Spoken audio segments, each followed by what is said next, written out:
Hi, today I show you how to Windows user password remove simple tricks.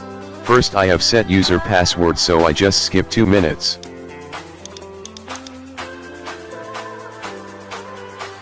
Okay, I set password, close all tabs.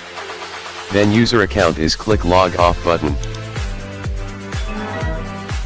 Just see work, I set user password, then this password how to removed I show him.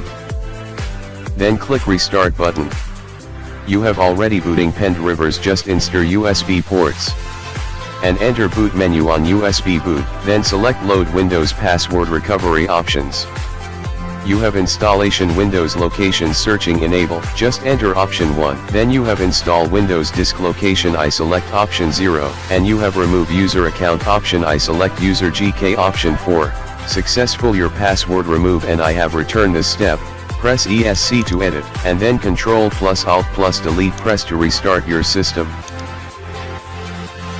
Successful reset my user password, this user account password is removed, I show him. Return, I have log off my user accounts. Just see my user accounts not show password box. Then click user, enter user accounts. Thanks for watching GK Hackers YouTube channel.